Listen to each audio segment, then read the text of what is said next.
नमस्कार मित्रांनो, आज आपण खेड तालुक्यात काळ्या सुपीक मातीची जमिनीचे दर साधारण 30 लाख ते 80 लाख रुपये प्रति एकरपर्यंत जाऊ शकतात. विशेषतः गावाजवळ किंवा रस्त्यालगत असल्यास. जर जमीन गावापासून दूर अंतरावर असेल तर तिचा भाव कमी होतो, 20 लाख ते 30 लाख प्रति एकर. काळी माती ही सर्वात चांगली आणि सुपीक मानली जाते. या मातीत ऊस, गहू, कांदा, टोमॅटो, डाळी, फळबाग आणि भाजीपाला चांगला येतो. जर अशा जमिनीला विहीर, बोरवेल, नदीचे पाणी किंवा लिफ्ट सिंचन उपलब्ध असेल तर तिचा भाव अधिक वाढला जातो. लाल मातीची जमीन ही काळ्या मातीपेक्षा थोडी कमी सुपीक असते, पण योग्य खत आणि पाणी व्यवस्थापन केल्यास चांगला उत्पादन घेता येते. अशा जमिनीचे भाव साधारण 25 लाख ते 40 लाख रुपये प्रति एकर असू शकतात, गावाजवळ किंवा चांगल्या रस्त्याला लागून असल्यास. जर ही जमीन गावापासून दूर असल्यास भाव भरपूर कमी होतो, जसं 10 लाख ते 17 लाख प्रति एकर इतका होऊ शकतो. डोंगराळ, खडकाळ, कोरड जमीन तुलनेने स्वस्त असते. अशी जमिनी शेती करणे कठीण असते. उत्पादन मर्यादित येते. अनेक वेळा फक्त पावसावर शेती करावी लागते. त्यामुळे या जमिनीचे भाव साधारण 7 लाख ते 13 लाख रुपये प्रति एकर इतके असतात. जर जमीन गावापासून दूर असेल तर तीच जमीन गावाजवळ असेल तर तिचा भाव जास्त असते, जसे 12 लाख ते 8 लाख प्रति. खेड तालुक्यात जर जमीन माळावरची म्हणजेच उंचीवरची आणि पाण्याची कमी उपलब्धता असलेली कोरडवाहू जमीन असेल तर तिचा भाव साधारणपणे कमी असतो.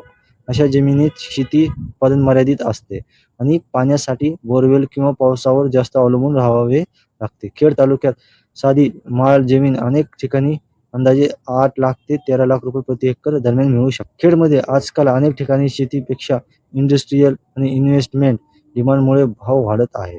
त्यामुळे माळ जमीन ही लोकेशन चांगला असेल तर महाग जाते.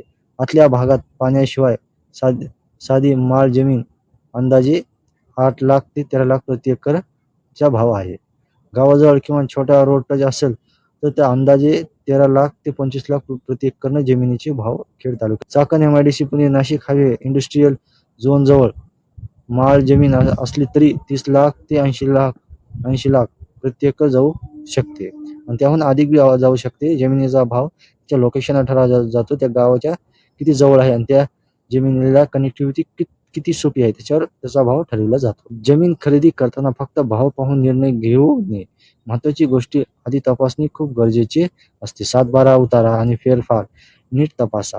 मालकाचे नाव, क्षेत्रफळ, कर्ज किंवा बोजा आहे का हे पहा. जमिनीवर कोर्ट केस, वाद किंवा वारसाचा दावा नाही ना हे खात्री करा. प्रत्यक्ष जागेवर जाऊन हद्द, रस्ता आणि प्रवेश मार्ग तपासा. कागदावर रस्ता असतो पण प्रत्यक्षात नसण्याचे प्रकार. जमीन येणे शेती किंवा औद्योगिक झोनमध्ये आहे हे जाणून घ्या. खरेदीपूर्वी स्थानिक वकील किंवा जमीन तज्ज्ञाकडून कागदपत्रांची पडताळणी करून घ्या. आगाऊ पैसे देताना साध्या पावतीवर व्यवहार करू नका. योग्य करार करा. जमीन व्यवहारात घाई केली तर लाखोचे नुकसान होऊ शकते, पण कागदपत्रे आणि जागा नीट तपासून घेतली तर भविष्यात मोठा फायदा मिळू शकतो. जर मित्रांनो तुम्हाला अशी माहितीची व्हिडिओ चांगली वाटत असेल तर आमच्या चॅनलला लाईक, शेअर, सबस्क्राईब करून टाका. पुढल्या व्हिडिओमध्ये तुम्हाला नवीन गावाबद्दल शेतीची माहिती तुम्हाला जरूर